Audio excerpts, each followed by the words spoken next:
The Weight of Man, the title of your latest album. What is the story behind the title?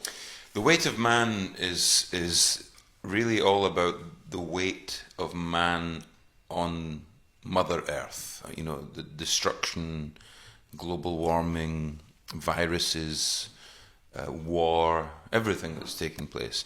Although, to be fair, when I wrote the album, there was no war between Ukraine and Russia, or not between Ukraine and Russia, Russia on Ukraine. There was no war at that time.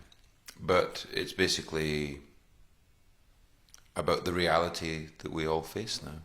And can you tell me a little bit more about the album? Well, I mean, I started writing it when the pandemic started, and you know that at that time it wasn't only about, you know, the pandemic. It was about the life stopping, life changing, not knowing what was going to happen. You know, we didn't know if we would ever play music again in a concert room. You know, there was just you know, when you think back, everything was so uncertain. And of course, for many artists and for people in general, it brought a lot of emotion. So I had a lot of music at that time that had been created by people I write with, people I work with, just instrumental music. And I started to listen to some of the music, and I found it an incredibly inspiring time, because all of the emotions that were inside all of us were at their peak. You know, they were at a high, and it was interesting. You know, sometimes you have to think about what you're writing. You know, but when I wrote this album, I didn't. Everything just came. You know, it was like there. It was like it was written already, and the album. It's really, you know, it's super. It's probably one of the best two things I've done in my life, and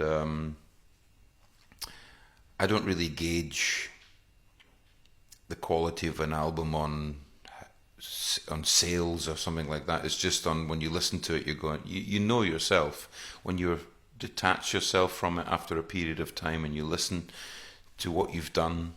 You can tell, well, okay, maybe that wasn't so good, or that could have been better. But when I listen to that album, I think, wow, that's really what I wanted it to be, and I don't feel that very much. You know, it's the only album I've ever done that I would listen to again in my own free time. Normally, I never listen to it, and that says a lot. And it really is. It's got real depth to it, you know, which is nice. I feel very happy about that. Okay, I remember when I've heard Stiltskin's song Inside for the first time, you know, back in the 90s. It was so powerful song, and Yeah. you know, the Levis advert on the MTV, it just blew my mind completely. Did you ever think about reuniting with the old musicians of Stiltskin? Just for once? It would be. I mean, it would be nice, obviously, but everybody hates each other. I don't even know where the guys are. It was such a bizarre combination of people. None of us knew each other, and you know, it's not like with a band like U2 or even Genesis, where they went to school together or something. You know, it wasn't that. It was a bunch of people brought together. But I agree with you. I mean, I think there was an energy in that song, also in songs like Footsteps and Sunshine and Butterflies, other songs that we did on the album. But we were just totally unprepared for it, you know. It was one of those situations that a very fragmented band. But I don't think we will never. I mean, I haven't seen them for when was it? 1994. I haven't seen them since 1995.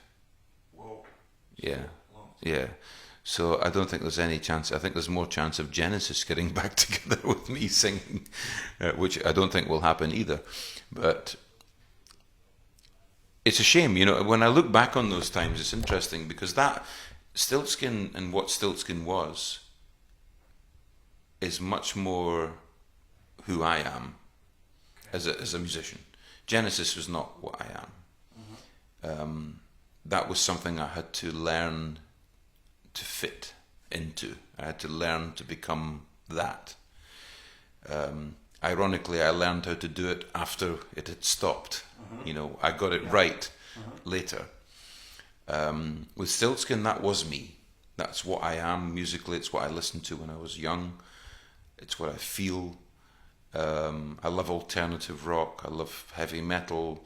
I love punk. I also like to listen to Peter Gabriel and some of the Genesis music too. But I think it's much more. Stiltskin is much more of a reflection on who I really am. Okay. So, ironically, if it would perhaps have been better for me spiritually if that had continued, of course with some degree of success, than had I joined Genesis and gone in this new direction. But that's history, as they say.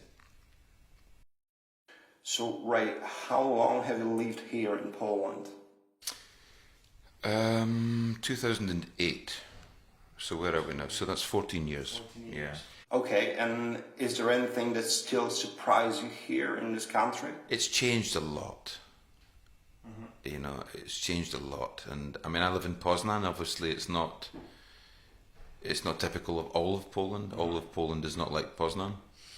Yeah. But it's changed a lot. And on the one hand, I think that the country's become richer, and there's a lot more new rich people, which fucks up every society. Doesn't matter. It doesn't matter whether you're in Poland or Britain or wherever.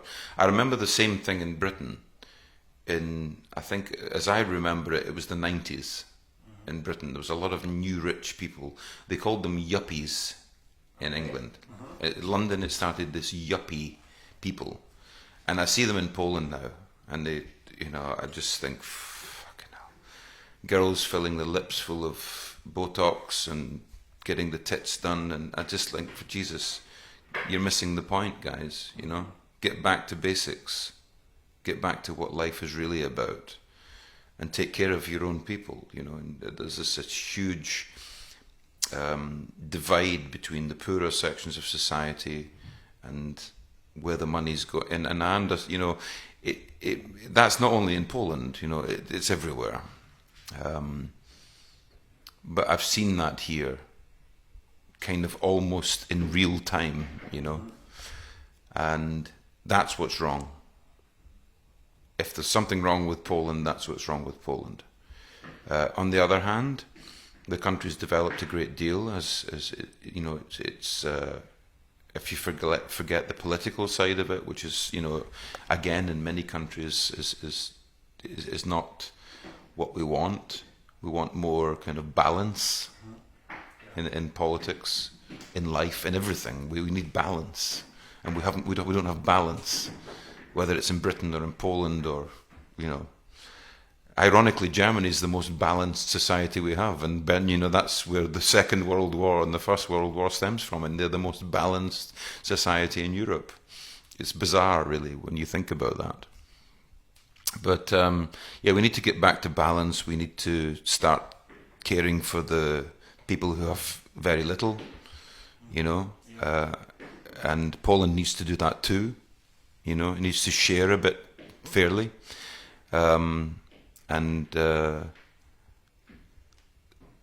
That's what I see. I see Poland like Britain in the 90s. I see the development, and that's just because of my age, because Britain in the 70s was not in a good position, and Margaret Thatcher came along, and it was still not a very good situation, and a lot of what she did everybody hated, but in actual fact it created a lot of benefits for the country. But unfortunately, you know, this segment of society got very rich and everybody else was left behind, and I see it here.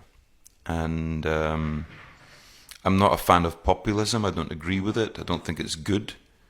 Again, it's not balanced, you know, and I don't like this patriotic bullshit either. Yeah, I know what you mean, yeah. Yeah, I mean, I'm Scottish. I'm proud to be Scottish, but I'm also British and I'm also European. My stepfather is English. You know, some of my best friends are German and Italian and Polish. And I just think we should be more open, you know, and a little bit less, you know. I don't know. I don't know if patriotic's the word, but you can be proud of where you come from, and you can also be open, and that's what the mix. That's what needs to happen, you know. I'm proud to be Scottish, you know, of course. I'm a Scotsman, I'll always be a Scotsman, and I'm proud to be a Scotsman. But, you know, it doesn't mean I can't love someone who's Polish or love someone who's German or Algerian or, you know, from wherever. It's not the same. And that's what people need to remind themselves of. Okay, thanks a lot. Thank you. Thank you for your time. Thanks for today. Yeah, It was really, really beautiful. Thanks very much. Thanks, man. Sorry I kept you so long, but our guy came here. He's